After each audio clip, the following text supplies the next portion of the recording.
মাদক এবং ধূমপান জাতীয় দ্রব্যের ট্যাক্স বাড়ানো হয়েছে বলে বিরোধী দল তার বিরুদ্ধে প্রতিবাদ করে মিছিল করেছে। মিথ্যা, ভুয়া। সীমান্তে কি হচ্ছে আপনারা জানেন। আমরা নোটিশ দিয়েছি এই বিষয়ে আলোচনা করার জন্য। আমাদের নোটিশ নিয়ে টাল বাহনা করা হচ্ছে। ভয় কিসের? কারে ভয় করেন? কারে খুশি করতে চান? কার হয়ে দেশ পরিচালনা করতে চান? এই চট্টগ্রাম আরো গর্বিত। বর্তমান সরকারের আমলে সর্ববিষয়ে বিশারদ একজন সর্বমন্ত্রীও আপনারা পেয়েছেন। সত্যি আপনারা ভাগ্যবান।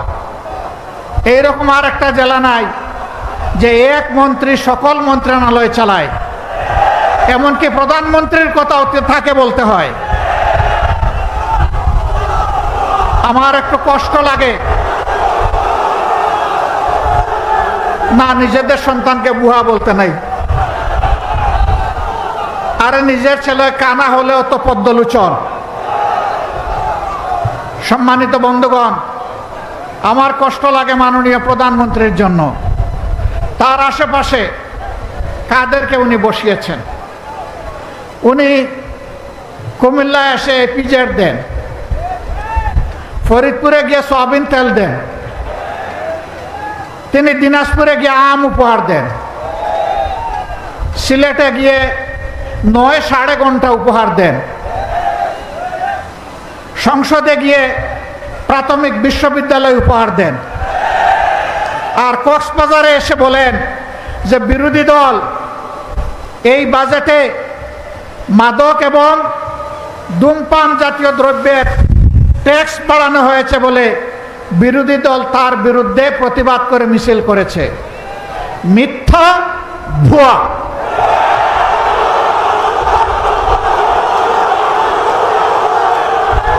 বিরোধী দলের কেউ এটা করে নাই। আমার করুণা লাগে। প্রধানমন্ত্রীর এই পদটা রাষ্ট্রীয় পদ, তিনি রাষ্ট্রের প্রধান নির্বাহী। তার দিকে তাকিয়ে বিশ্বের জনগণ বাংলাদেশকে হিসাব করবে। তার মুখ দিয়ে যদি অনবরত এই সমস্ত ভুলভাল কথা বের হতে থাকে, বাংলাদেশ লজ্জিত হবে, ক্ষতিগ্রস্ত হবে।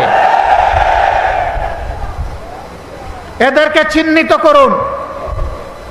যারা আপনাদেরকে ভুল বুঝাচ্ছে, আপনার সম্মান মানে বাংলাদেশের সম্মান যারা ধ্বংস করছে,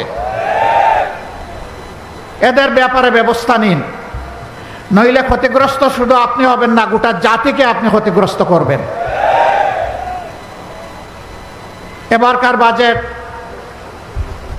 বিরোধী দল প্রতিক্রিয়া জানাবে, খুবই স্বাভাবিক। এটা গণতন্ত্রের এসেন্স, এটা গণতন্ত্রের সৌন্দর্য। এতে রাগ করার কি আছে?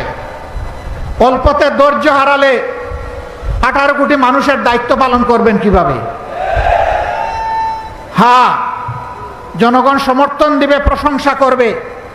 জনগণ যখন দেখবে জন আকাঙ্ক্ষা বাস্তবায়নে আপনি এবং আপনার সরকার আন্তরিক। কিন্তু জনগণ যখন দেখবে 70% মানুষের রায়কে আপনারা অপমান অগ্রাহ্য করছেন, জনগণ বসে বসে আঙ্গুল চুষবে না।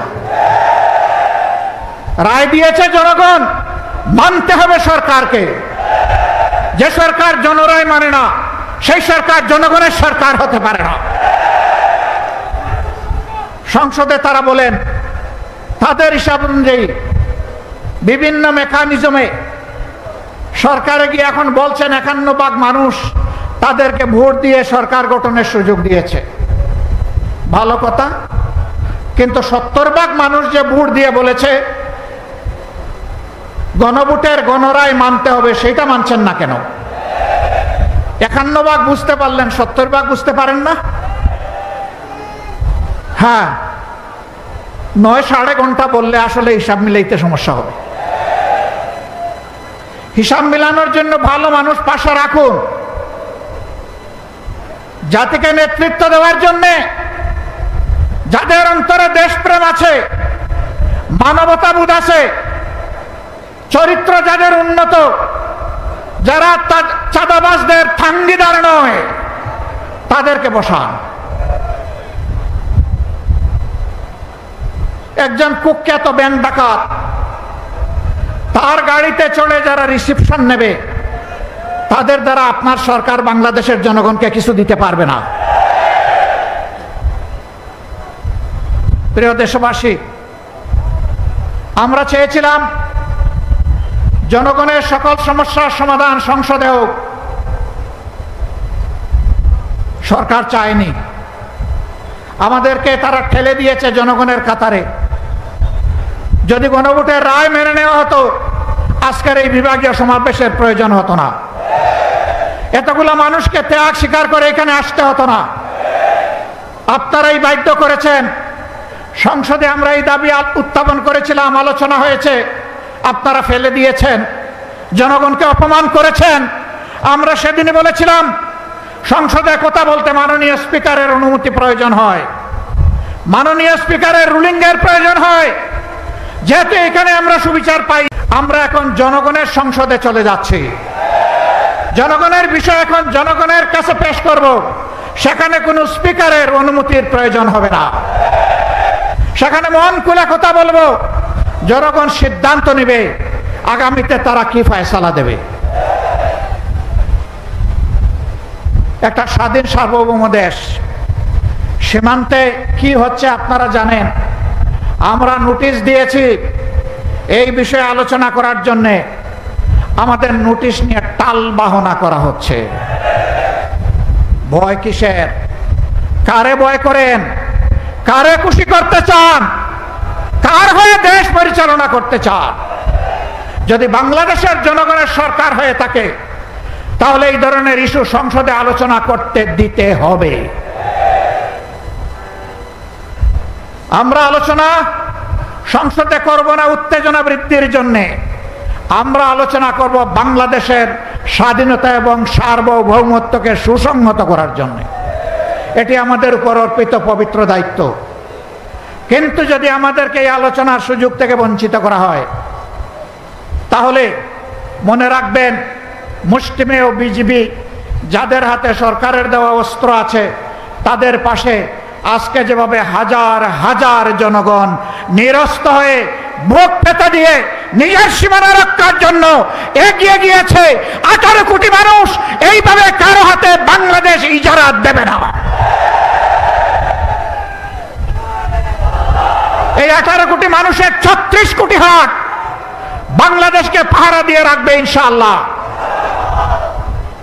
জাতির সাথে গাদ্দারি করে কেউ পার পাবে না।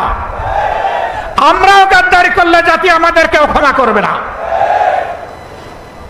আমরা জাতিকে কথা দিয়েছি, কথা দিচ্ছি, আমরা জাতির সাথে আমরা গাদ্দারি করব না ইনশাআল্লাহ। জীবনের বিনিময় হলেও আমাদের দেওয়া কথা আমরা রক্ষা করব। সম্মানিত বন্ধুগণ, জনগণ আশা করেছিল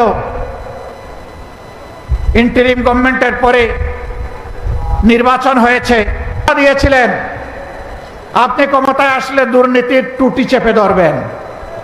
আমরা দেখতে পাচ্ছি দুর্নীতিকে জাতীয়করণ করা হয়েছে। দুর্নীতি এবং চাঁদাবাজির বিরুদ্ধে কথা বললে কারো যদি মন খারাপ হয়, আমাদের করার কিছুই নাই, বলে যাচ্ছি, বলেই যাব।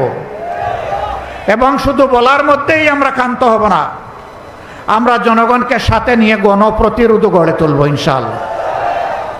আপনারা তৈরি আছেন? আমাদের পরিষ্কার কথা, গণভোটের রায় বাস্তবায়ন করতে হবে। গণভোটের রায় বাস্তবায়ন করতে হবে। গণভোটের রায় বাস্তবায়ন করতে হবে। যদি না করেন, তাহলে যেভাবে 96 সালে নিজেরাই শেষ পর্যন্ত কেয়ারটেকার সরকারের বিল নিজেরা এনে পাশ করতে বাধ্য হয়েছিলেন, এই রেফারেন্ডামও বাস্তবায়ন করতে আপনারা বাধ্য হবেন। ভালোই ভালোই মেনে নিন, জনগণকে রাজপথে ঠেলে দিবেন না। আমরা শান্তিপূর্ণ গণতান্ত্রিক ধারায় থাকতে চাই, আমাদেরকে থাকতে দিন। আমাদেরকে সুড়সুড়ি দিবেন না, নতুন করে সুড়সুড়ি দেওয়ার কিছু নেই। হুমকি ধমকি দিবেন না, মাঝে মাঝে হুমকি ধমকি দেওয়া হয়, জেলের ভয় দেখানো হয়। ফাঁসিকে যারা তুচ্ছ মনে করে তাদেরকে জেলের ভয় দেখাবেন না। দেশ এবং জনগণের জন্য ফাঁসি বরণ করতে হয় প্রস্তুত, দেশ এবং জনগণের জন্য জীবন দিতে হয় প্রস্তুত, দেশ এবং জনগণের জন্য একবার নয় বারবার জেলে যেতে হয় প্রস্তুত। কিন্তু এই জেলের তালা স্থায়ী নয়, চাবিওয়ালাও স্থায়ী নয়। তালাও পরিবর্তন হয়, চাবিও পরিবর্তন হয়, এটা মাথায় রাখতে হবে। একদল ফ্যাসিবাদ কায়েম করতে গিয়ে বনে জঙ্গলে আশ্রয় নিয়েছে, খাল বিল নদী নালা দিয়ে পালিয়ে গিয়েছে। আপনারা কোন দিকে যাবেন? আমরা চাই না আপনাদের এই পরিণতি হোক। আমরা চাই না একটার পর একটা গণবিরোধী সিদ্ধান্ত নিয়ে দেশ এবং জনগণের ক্ষতি আপনারা করুন। আমরা পরিষ্কার বলে দিচ্ছি, আমরা দীর্ঘকাল বসে বসে আপনাদেরকে এই সুযোগ দেব না। সুযোগের সময় খুবই সীমিত, সময় ফুরিয়ে আসছে। এই সময়ের ভিতরে যদি পরিবর্তন হয়ে যান আপনাদেরকে অভিনন্দন জানাবো। যদি পরিবর্তন না হন তাহলে আপনাদেরকে আপনাদের পরিণতি গুনার জন্য প্রস্তুত থাকতে হবে।